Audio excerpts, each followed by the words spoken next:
미국의 유명한 보수주의 목사님이신 이 존 파이퍼 목사님이란 분이 계십니다. 이 목사님의 형제들이여 우리는 전문 직업인이 아닙니다라는 책을 보면요. 이런 내용이 담겨져 있습니다. 율법주의는 두 가지가 있는데 첫 번째는 행동에 대한 성경적 기준을 하나님의 호의를 얻기 위해 인간 자신의 힘으로 지켜야 한다는 태도이다. 성경의 율법을 자신의 도덕성을 과시하기 위한 수단으로 사용한다. 바리새인이 11조를 바치고 금식했던 이유가 바로 이것이고 예수님의 탕자에 비유해서 탕자의 형의 입장을 취하는 것이다. 둘째는 성경에 있지도 않은 행동에 대한 구체적인 조건들을 만들어내고 여기에 맞춰서 교인이 될 자격을 판단하는 것인데 여기에서 비성경적 배타주의가 나온다. 첫 번째 경우는 우리 자신의 성화를 위해 하나님의 능력을 의지하는 데 실패하고 두 번째는 우리는 다른 사람들의 성화를 위해서 하나님의 능력을 의지하는 데 실패를 초래한다. 또한 이들의 공통점은 두 형식의 공통된 뿌리가 바로 불신앙이라는 것이다 라고 그렇게 가르쳐주고 있습니다. 목사님께서 밝혀주신 이 말을 보면 오늘 우리에게 매우 중요한 도전을 준다라고 얘기할 수 있는데요. 쉽게 말해서 교회 생활을 하다 보면 이 관습이 생기고 그 관습은 신앙의 성숙으로 자라가야 되고 은혜로 변화된 자로서의 스스로의 자기점검 또 자기의 변화가 되어야 되는데 그것이 어느 날 은혜로 우리에게 허락된 하나님의 사랑과 성령 하나님으로부터 시작되어지는 구원의 모습이 아니라 이 나의 자랑과 구원의 조건으로 변화되는 것을 조심해야 한다는 것입니다. 예를 들어서 우리가 직분을 받아서 그 직분으로 말미암아 내가 어떤 자격에 있다든지 그런 것들을 누리는 것 그것만큼 위험한 것이 없다라는 거겠죠. 실제로 이러한 모습은 교회 안에서 어떠한 규정과 행동으로 또 기준으로 많이 생겨나는 것이 분명한 사실인데요. 이상하게도 우리는 하나님의 크신 은혜보다도 이 자신을 드러내기를 더욱더 좋아하기 때문에 그런 것 같아 보입니다. 복음은 율법을 폐기하였는데 이제 다시 율법을 만들어서 복음을 잊어버리게 만드는 이유는 과연 어떤 것일까요? 우리가 자꾸 복음을 잊어버리고 또 율법주의로 돌아가고자 하는 경향은 결국은 자신을 더욱더 괜찮게 만들고 꾸미고 싶고 조금 더 복음에 합당한 존재로 누군가에게 드러내도록 하기 위해서 그런 마음을 품게 되는 것입니다. 그러나 언제나 기억해야 될 것이 있다면 이 복음이라는 것은 은혜로 말미암아 모든 것들이 우리에게 이루어졌다라는 것을 고백하는 건데 또 굉장히 감사한 것은 오늘 또 찬양을 부르는데 찬양이 또 하나님의 은혜에 관한 찬양이고 특성도 하나님의 은혜만을 찬양하는 그런 찬송이었던 것 같습니다.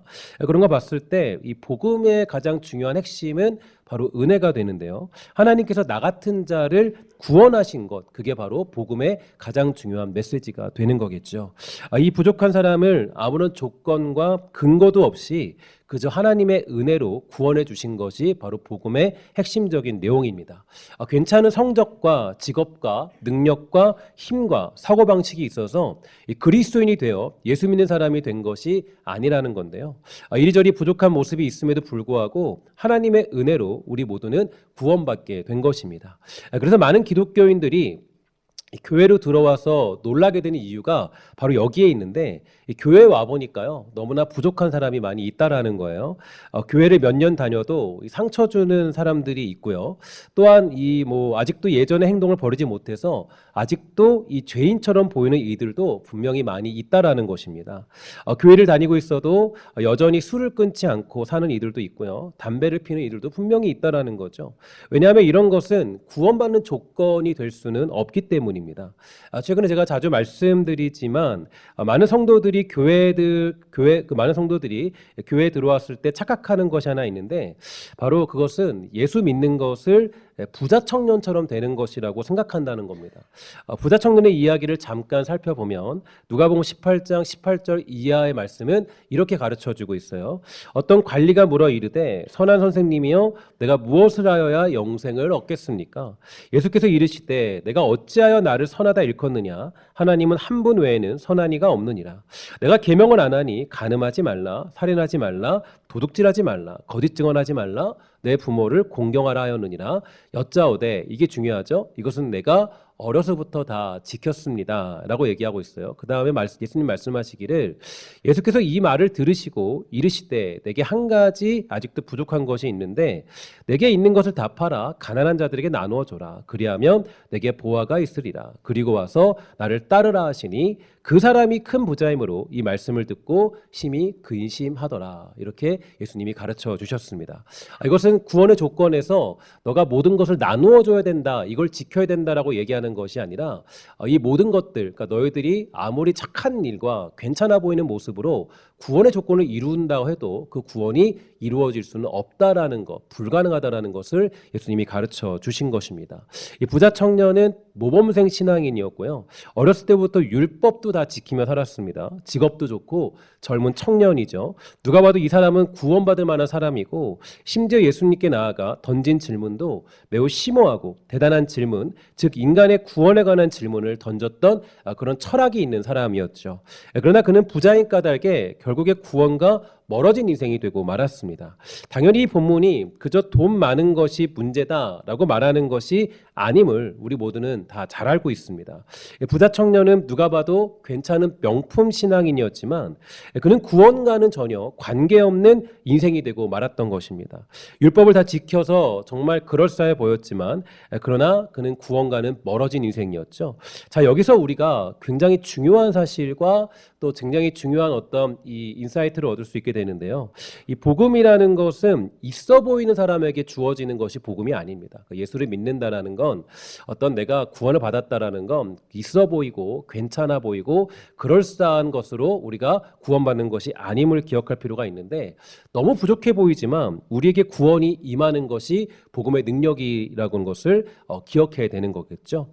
아직도 여전히 부족하지만 지금 율법에 율자도 모르고 있지만 이상하게도 매일 신앙의 초보를 건너지 못하고 있기도 하지만 그래도 그 사람에게 하나님의 은혜로 말미암아 구원이 임했다라는 것을 믿는 것, 오직 예수 그리스도를 믿는 자마다 구원을 얻는 그 믿음으로 말미암아 구원을 얻는 것이 바로 우리가 말하는 복음의 내용이 될 수 있습니다.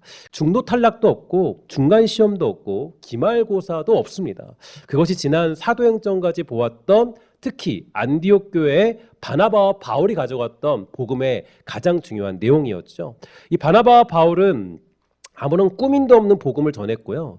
그 복음으로 인해서 이방인들도 아무런 거리낌 없이 구원의 자리에 임하게 되었는데 여기서 한 가지 문제가 발생합니다. 여기서 이게 우리가 조금 어떤 자리에 있거나 내가 뭔가 한다는 사람들 이게 좀 조심하셔야 돼요. 이게 어떤 자기의 의에 빠질 때가 있는데요. 이런 사람들이 문제를 일으킬 때가 많이 있습니다. 어떤 문제냐면 이게 가장 조심해야 될 문제예요. 오늘 본문 1절과 2절을 보면 이렇게 얘기해주고 있어요. 어떤 사람들이 유대로부터 내려와서 형제들을 가르치되 너희가 모세의 법대로 할례를 받지 아니하면 갑자기 생뚱맞는 소리를 하고 있는 거예요. 그러니까 능히 구원을 받지 못하는데 이 바울 및 바나바와 그들 사이에 적지 아니한 다툼과 변론이 일어난지라 형제들이 이 문제에 대하여서 바울과 바나바와 및 그 중에 몇 사람을 예루살렘에 있는 사도와 장로들에게 보내기로 작정했다라고 되어져 있습니다. 어떤 사람들이 유대에서 안디옥으로 왔는데 이방인 형제들에게 말하기를요 이렇게 얘기하는 거예요. 그러니까 모세가 가르친 풍습대로 할례 받지 않으면 여러분 구원 얻을 수 없어요 라고 얘기하는 거예요. 갑자기 그 바나바와 바울이 전했던 복음은 사라지고 이 유대의 어떤 기득권층이 있죠. 그러니까 이제 교회 내에서는 기득권층의 사람입니다. 그러니까 이 사람이 얘기하기를 뭐라 그러냐면 할례를 받지 않으면 모세 율법을 따르지 않으면 갑자기 구원이 안 된다라는 거예요.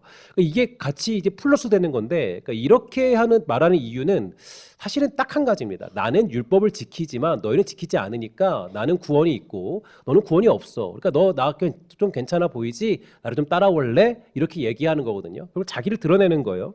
이 말로 인해서 안디옥 공동체가 굉장히 많은 혼란이 찾아오게 되었습니다.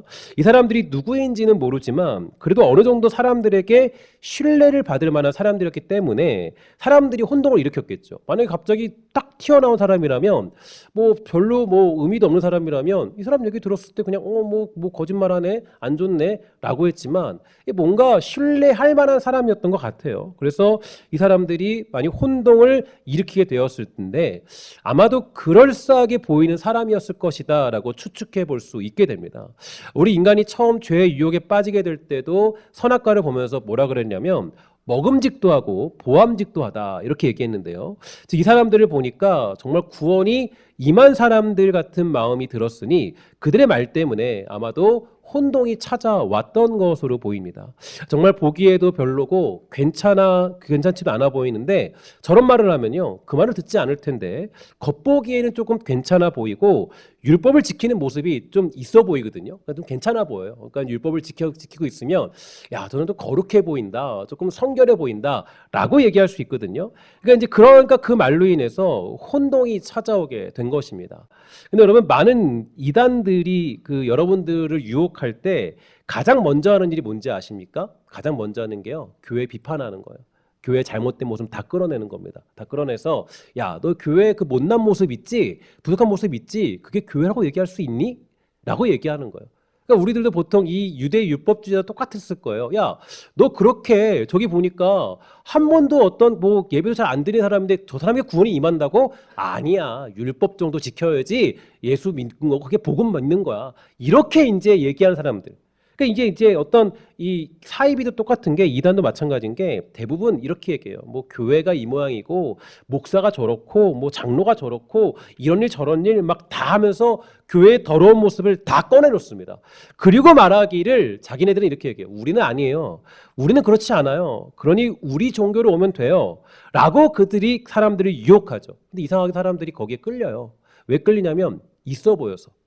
그러면 있어 보이는 거 되게 조심해야 돼요. 있어 보이고 그럴싸해 보이는 거 조심해야 돼요. 있어 보이고 그럴싸해 보이고 사실은 이 그 신땡지 같은 그런 곳이 한국 교회를 비판하고 괴롭게 하는 이유가 그렇게 더러운 이야기를 많이 꺼내면서 결국 하는 말은 우리는 그렇지 않나, 좀 더 정직해, 좀 괜찮어, 이런 말로 한국 교인들을 정말 많이 뺏어갔습니다.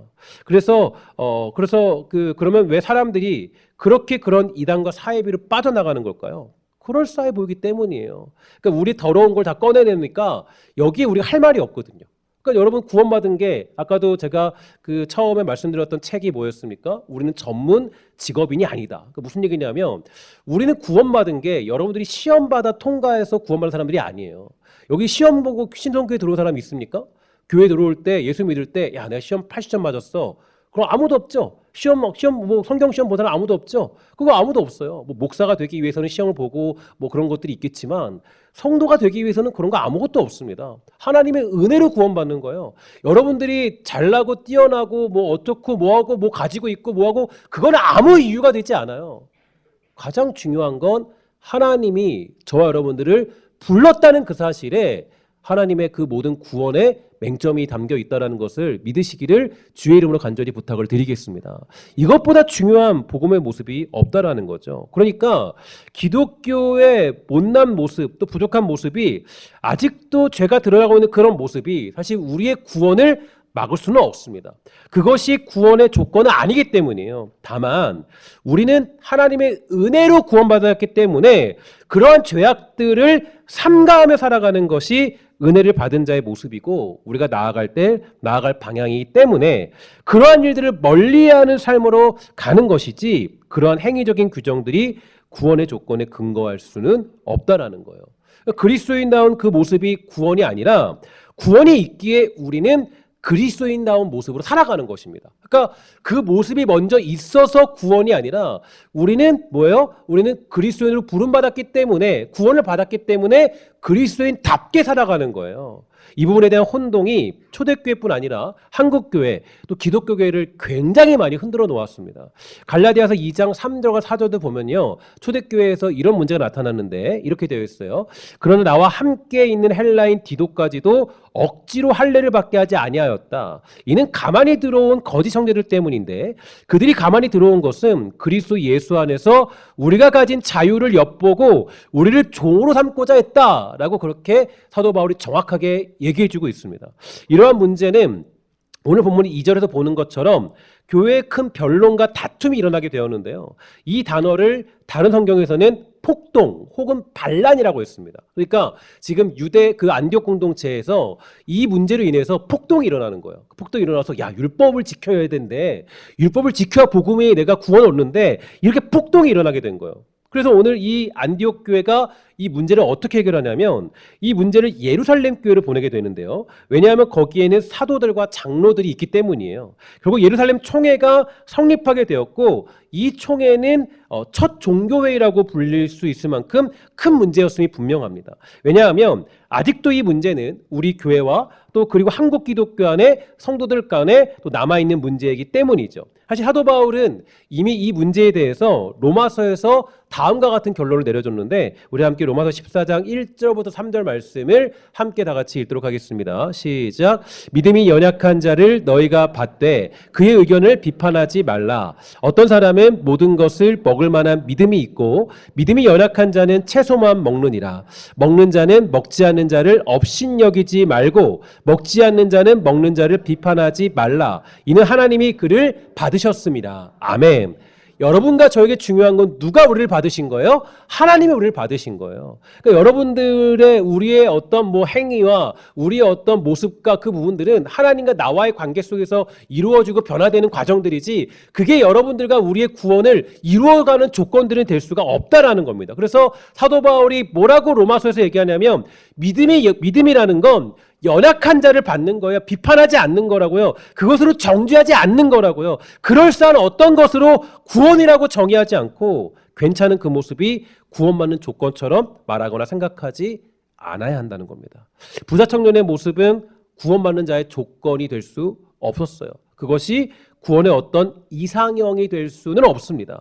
그래서 신앙생활에는 뭐가 있어야 되냐면 넓은 마음이 있어야 돼요. 진짜 신앙의 위대함은 어디서 발휘되는가 보면 넉넉함에 있습니다. 그 신앙이 성숙하다, 신앙이 자랐다, 신앙이 어떤 그런 어떤 하나님의 은혜를 깊이 아는 사람이다. 이런 사람일수록 뭐가 있냐면 받아들임의 이해 폭이 아주 넓습니다. 넓고 크고 넉넉한 마음으로 받아주는 모습. 그래서 진짜 신앙의 위대함은 어디에 있냐면 바로 인내가 되고 그 신앙의 완성이라고 얘기하는데 이것은 곧 뭐로 연결되냐면 섬김이죠. 섬김으로 이어지는데 이 하나님의 은혜를 알면 알수록 이 서로의 못남을 견디는 것이고 이해하는 것이고 함께 나아가는 자리에 있다라는 거예요. 정죄하지 않는 거예요.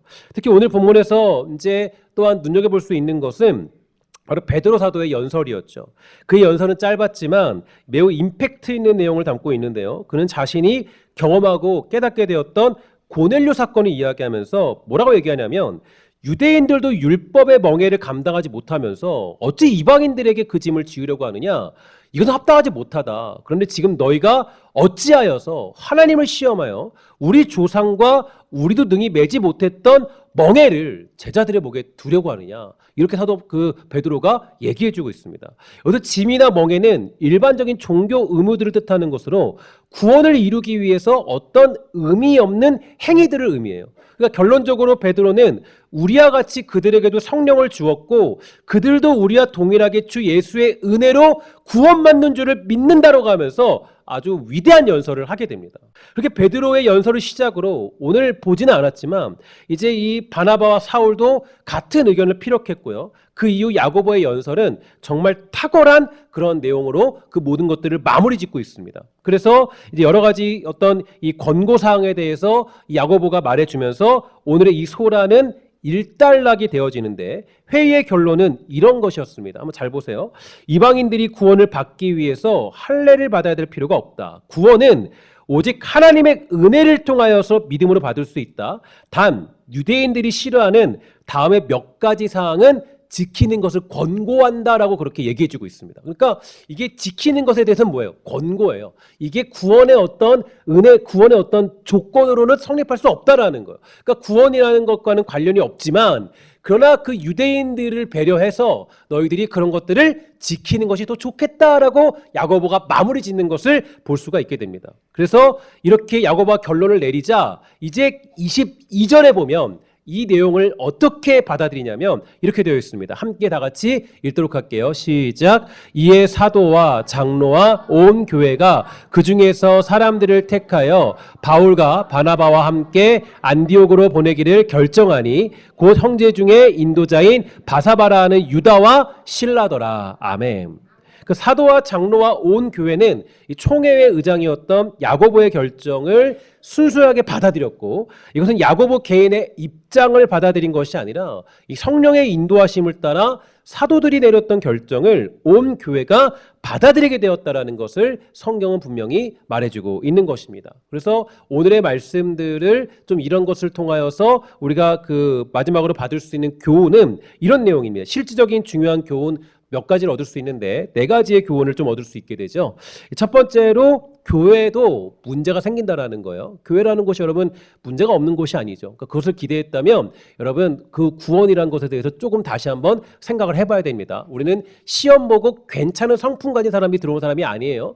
교회는 다 그냥 부족한 사람이 들어왔기 때문에 아직도 이만큼 변하는 수준의 차이가 달라요. 누군가는 이만큼인데 누군가 이만큼이고 누군가 이만큼이에요. 그러니까 성숙의 정도가 다르기 때문에 교회 안에 문제가 생기는 건 당연한 일입니다. 자, 그런데 두 번째, 이 문제를 어떻게 그렸냐면 문제가 생기니 회의가 이루어졌습니다. 이 문제를 통해서 어떻게 이것을 해결할 것인가라는 그런 고민과 어떤 그런 생각을 담아서 회의가 진행되어졌고, 세 번째로는 이제 회의가 이루어졌지만 당시에 기득권층이었던 유대인들이 원하는 입장을 따랐던 것은 아닙니다. 그러니까 성경이 말하는 것과 사도들의 결정이 가장 크게 존중이 되었다라는 것을 알 수가 있게 되고요. 네 번째로 중요한 것은 이렇게 되어 있습니다. 회의의 결과가 통보되고 이후 모든 교회가 이 내용을 받아들이고 아멘으로 화답하는 놀라운 역사가 일어나게 되었음을 우리는 교훈으로 받아들일 수가 있게 되는 것입니다. 우리 교회도 마찬가지예요. 교회라는 곳에 문제가 생길 수 있어요. 문제들로 인하여서 회의를 할 수 있으나 그 회의는 자신의 주장을 관철시키는 것이 아닌 하나님의 뜻을 따라 성령님의 인도하심을 따라 그 회의는 진행되어야 되고, 하나님이 원하시는 것이 무엇인가를 성경적으로 또한 교리적으로 세워진 역사 가운데 그 질서로 따라 그 일을 아름답게 진행시켜야 한다는 것이 우리들이 기억해야 될 교훈적인 메시지가 될 수가 있는 줄 압니다. 사랑하는 여러분, 복음이라는 것은요 오직 하나님의 은혜로 말미암아 우리가 구원받은 것임을 잊지 마시기를 주의 이름으로 간절히 부탁을 드리겠습니다. 함께 다 같이 고백합시다. 복음은 오직 하나님의 은혜로 구원받는 것이다. 이것이 우리가 가장 중요한 메시지예요. 이 사실이 무너지면 신앙도 교회도 모든 게 무너지게 되는 거예요. 자기를 자랑하지 마십시오. 자기를 드러내려고 하지 마세요. 내세우려 하지 마세요. 그러한 모습은요, 제가 그 한 책에서 보니까 이렇게 얘기합니다. 그 자기를 자랑하는 모습은 세상에서 저지르는 수많은 악한 일들보다 더 악한 것이다. 아울러 교회 공동체는 연약할 수 있다라는 거예요. 부족할 수 있어요. 그러니까 여러분 너무 큰 기대를 하지 마세요. 교회 와서 막 야 여기는 성인군자만 모였겠지, 여기는 뭐 다 나눠지고 뭐 좋은 생각하고 다 사랑해주고 그러겠지. 그렇지 않아요. 너무 큰 기대를 하지 마세요. 제가 누누이 말씀드렸잖아요. 목사도 기대하지 마시고 장로님도 너무 막 큰 기대하지 마세요. 성도도 그 누구도 기대하지 마세요. 뭘 기대하냐면 다만 그 연약한 자와 부족한 자를 통하여서 일하시는 성령님의 역사와 하나님의 은혜만을 기대하며 살아가는 것이 우리가 가져야 될 믿음의 신앙생활의 모습이 되는 줄 믿습니다. 그게 바로 우리의 믿음이고 살아가야 될 일이 되는 거죠. 그러니까 여러분 서로에게 인색하지 마십시오. 넉넉한 마음으로 서로를 받아줄 수 있는 믿음의 여유가 있게 되기를 주의 이름으로 간절히 부탁을 드리겠습니다. 부족한 우리의 모습에 나의 넉넉함을 담아야 되고요.